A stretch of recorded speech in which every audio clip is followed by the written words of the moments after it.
What's up, Fendabenders? And today I'm going to be reviewing set number 75348, Mandalorian Fang Fighter versus TIE Interceptor. It has 957 pieces and retails for $100. If I remember correctly, should be 110, should be 100. Sadly, is a lot less pieces than a normal Lego set for Lego Star Wars. For $100 is a little bit overpriced, you might say, but I'm not complaining. This is a really cool set. You get 4 minifigures in the set, shows them right there. You get a nice space battle with the Mandalorian Fang Fighter and TIE Interceptor in Mandalorian Season 3. You get your usual Lego Star Wars look here now with the Mandalorian Baby Yoda there. Looking throughout the top of the box, we do get the Mandalorian normal minifigure there. You get some side box art there. Well, not there. We get the side box art here. My apologies. And on the back here, we do get the just different show of it. I guess the Fang Fighter being petty and just blowing up the TIE Interceptor before he can even lift off, which is actually smart because then he has no fire at him. So yeah, looks pretty good. We got thumb tabs. Let's open up that thing and let's see what's in. To be surprised, there are Legos in this set. I thought it was Mega Blocks for a second, but here's bag 8. Wow, there's a lot of bags in this set for bag 8. I feel like each wing on the TIE Interceptor is going to be built individually, which would be wild, but there we go. There's all our bags. I think bag 8 will probably be the highest. You get 2 instruction booklets. Wait. Bag 8, but there's 7 bags on the instructions. Wow, real nice. Okay. What's bag 8? What the heck? There is no bag 8 in this set. Okay, this is the dilemma. We're going to look through this real quick. Okay, bag 1, 2, 7, 4, 3, 6. Am I missing a number?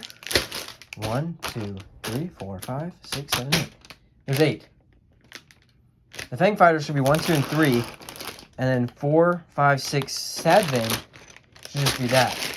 8's going to fit in there. I'm not dumb. It's going to go in there. It looks like it's a part of the set. Just a real quick look through one more time because you're like, well, might as well just check. Or did I get extra? There it is. ×2. There it is. I guarantee you it's ×2. It's the last bag. Look, yeah, I see it. No worries. For some weird reason, they just didn't do it right and you get an extra bag. You do get, I don't think, any advertisements in this set. You do get a little. You do get a little. There you go. Sorry for the long thing of talking about that. But yeah. Anyway, 8 bags, even though it says there's only 7. Let's go to the minifigure. Our first minifigure is going to be the Astromech Droid. Honestly, no offense, worst minifigure option you could put in this set. But besides the fact that it's not the best minifigure to put in this set, we're going to talk about the minifigure. Pretty nice, basic Astromech Droid. Nothing too crazy, no back printing. Very simple. Looks like your basic Imperial Astromech Droid. Good job, Lego. You achieved that. Let's go to our next minifigure. Our next minifigure is going to be way more important in this set than the Astromech Droid. That's going to be your TIE Fighter Pilot. Looks really nice. Get some nice black torso printing. Looks really good. I mean, each of the TIEs, it seems, in these 3 TIEs, like the TIE Bomber, TIE Interceptor, and TIE Fighter, they all seem to be different, which is actually kind of funny. But this one's a very nice, sleek design. And on the face, we do get a nice determined female face. Looks really good. And obviously with these minifigures here, we do get the usual C on the back of the head there. So of course you're not going to get a second face here. Looks really good. Obviously you get a little blaster pistol. Let's go to our next minifigure. Our next minifigure is going to be Din Djarin, or the Mandalorian. And at this point, this is actually a pretty big upgrade from the original version of the Beskar Mandalorian, with its helmet being completely different with some more design there and looking a little bit more sleek. I'm happy for that. And the Darksaber actually being a Darksaber. Now, this version of the Mandalorian has been out for some time. I'm just noting this is my first time actually getting the new type of Mandalorian. Otherwise, the Mandalorian looks exactly the same on arm printing, torso printing, leg printing, other arm printing, even back printing, and even with the jetpack there. We've seen it before. Pretty good minifigure, pretty solid, but at this point we've seen like 20 of them. They're a dime a dozen. Nothing too crazy. Let's go to our last minifigure. One thing I did forget to mention, we do get the Din Djarin face here. I wish they brought a hairpiece for him just because, you know, big minifigure. I know not supposed to take his helmet off, but you give him a face, give him a hairpiece. Anyway, now to our last minifigure. Arguably the best minifigure in this set, and that's going to be the Mandalorian who pilots the Fang Fighter. You do get a thermal detonator and a nice machine gun-like pistol for him in this set. You get some nice default Mandalorian torso printing, leg printing with a lot of dark blue. You do get a jetpack for this, the same exact one as the Mandalorians. And you do get a nice looking blue helmet with a little piece of an antenna. Let's go see what's actually under that face. Not only do you get a nice face, you also get a hairpiece. So in my opinion, an upgrade from this minifigure, because getting a hairpiece is super nice. And you get some nice back printing there. It looks pretty good. Nice piece of hairpiece, a nice face. No second face. Let's go to the set. My apologies. Actually, as I was taking apart the minifigure, I did just realize there is a second face here. So there's his first. There's a second. I'm so used to not seeing a second face right now with all the Lego sets I've just gotten that I completely forgot. But it doesn't matter. There's your second face. Let's go to the set. Starting with the Mandalorian Fang Fighter first. This is a very nice design, a very unique starfighter that you don't get to see often in Star Wars and Lego in itself. You know, you always get a lot of TIE fighters, but a Mandalorian Fang Fighter is such a cool inclusion in this set. So just going over, it's a very thin design, about a little bit over a brick thick on its more average size to down to the thinness to being 2 to 2/3 of a brick. Well, this section in the middle is going to be pretty thick with the engine and all that. It's a very thin star shape to get something to work out here. There's the bottom. You get to see your flick fire missiles, which will just fire up for you. I don't know where they landed. We'll get those later. You kind of get what I always just thought of while building this part, because you kind of get some like boat pieces. I thought of blast boat for some random reason. And you kind of get like a boat-shaped cockpit down at the bottom here. Going to the top, you get some nice dark gray, white design. The star blasters or the blasters on the side or the cannons on the side got some scopes on them, or just a second blaster, so it's like two shooting out. Pretty cool, pretty fun. You get overall just some nice engine. I like the engine design. It's really cool. Nice dark gray here. Definitely shows how the engines get bigger. It's kind of nice to see. Nice little detail here. One little detail that is not shown on the back of the box that you get to see while you're building the set, it's very apparent, is this piece right here is a miniature storage compartment. It comes off too easily. And as you can see here, it didn't come with thermal detonator or put it in there, but it's big enough to put the Mandalorian's blaster inside. That's pretty cool. It's not big enough to fit the Darksaber, but it's big enough to put the blaster in with a little bit, and then enough to put the thermal detonator. So it's pretty cool that they do add a little bit of storage. And now let's get to it. The cockpit is a traditional X-Wing cockpit that they use on X-Wings.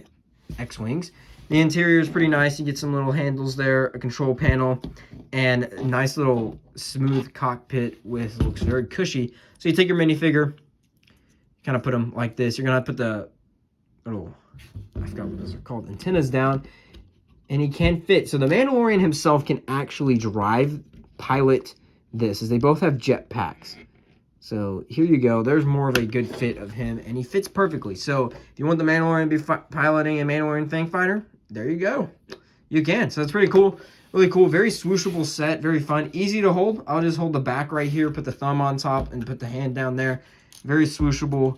Fun to play with. And then those, while you're holding it, easy reach to those flick-fired missiles while you're playing. You might accidentally trigger them as you're flying the ship. So yeah, pretty cool. Let's go to the TIE Interceptor now. While the Mandalorian can fly the Fang Fighter with ease with his jetpack on, he cannot pilot the TIE Interceptor unless you want to take off that jetpack. Anyway, this TIE Interceptor is by far probably my favorite TIE Fighter, Lego TIE Fighter that I have. It is just so cool indeed. Looking at these wings, nice sleek wings on each side, exactly the same. Looks like they got the laser cannons right here. Nice sleek design. I really like the sleek design. It makes me think of like Lego MOCs that people sell. So yeah, but with plenty of bricks still added in, so it still looks like a Lego set. Moving to the back, you get some nice little thrusters, and your flick fire missiles. We'll put it at an angle here. There you go. Let's hope I can find those later. Let's hope so. Anyway, design's nice, sleek looking. Looks like a TIE Fighter set. Top piece looks correct on the top. And then the wings are exactly the same on the other side here. And this is laser cannons at the end. So it looks like it's got plenty of laser cannons. Going to the front of the cockpit piece, you bring this down, obviously, to open it up. It can be sometimes a tight thing to hold here, as these curves right here. And sometimes get it stuck, and you're going to have to move it around. Not a big deal, though. You can also open up the top to get the TIE Fighter pilot in. And inside, you do get a control panel right there with some, it looks like some controls right there. Nothing too crazy. You get your pilot. They can hold their pistol. You just sit them down normally. And you can't really, like, put them in forward enough. It's a little bit hard. You can't put them straight up in. You're kind of going to have to, like, put it in like that. kind of like right at the shoulders will be below these bricks. You can put it in with ease. Wow, now I'm having trouble. You can put them in, and they will close up inside easily. And then stick them out. You kind of grab them at the top, move their helmet, and do that. So they're gonna have to kind of go in forward. Some of the TIE fighters do not have these bricks, and you can just simply grab it out of the top. But the design change over the year has just made it to look it sleeker and better. They decided to do that differently. No place for your astromech droid to really do anything in this set. Kind of a bummer. He can't sit anywhere. He can't do anything. I guess when TIE Interceptors landed, you can pretend that he's like fixing something. Kind of a useless inclusion. I'm just going to tell you that right now. This is the most useless inclusion of a minifigure. While the Mandalorian looks like he could fly around, land on this TIE Interceptor, and cut it apart as it's flying, that would be cool. Astromech droid is going to be just like this, and then the Mandalorian comes up and goes, shh. Yeah. Anyway, that's it with this TIE Interceptor. Let's go to the overall opinion. I just lost one of the green spring-loaded shooters. I just picked up the extra. I wasn't taking through something just to find it. I have like 20 extras, no big deal. But anyway, I give this set a 8 out of 10. This set is a really good set. I feel like it's fairly priced for what you get. It's okay. Let's be honest. For Lego Star Wars, it is fairly priced. For Lego in general, this is not a fairly priced set. It's a little bit overpriced, but for Lego Star Wars, I feel like what you're getting is very well priced. So it's not really a big deal. The 4 minifigures is decent. It'd probably be nice to get an extra, in my opinion, and also change out the astromech droid. In my opinion, I think we should get maybe like a stormtrooper or... yeah, like a stormtrooper, maybe another stormtrooper. That'd be kind of fun, or another Mandalorian. I feel like we should also have like a little ground build. I don't know, just for fun. I don't know. Not a really big deal. I think 2 ships are cool, and the minifigures we get is nice. Just the astromech droid is a little bit disappointing to get. I'd wish for something else. Especially considering it's a default astromech droid. Not as default as R2-D2, but that's besides the point. Otherwise, these 2 ships are sleek, nice, cool. I highly recommend getting it, especially if you have a kid that likes ships, likes Star Wars. This is a perfect set for your kid because will add so much fun. If I was younger, I would totally play with these 2. I would totally play with these 2 and add them in with so much more to play with because it's just perfect. But yeah, guys, if you like this video, hit the like button. If you're not a fender bender, hit that subscribe button. We are the fastest growing car crash in America. Check out my other Lego content and check out my Clash of Clans content. And bye.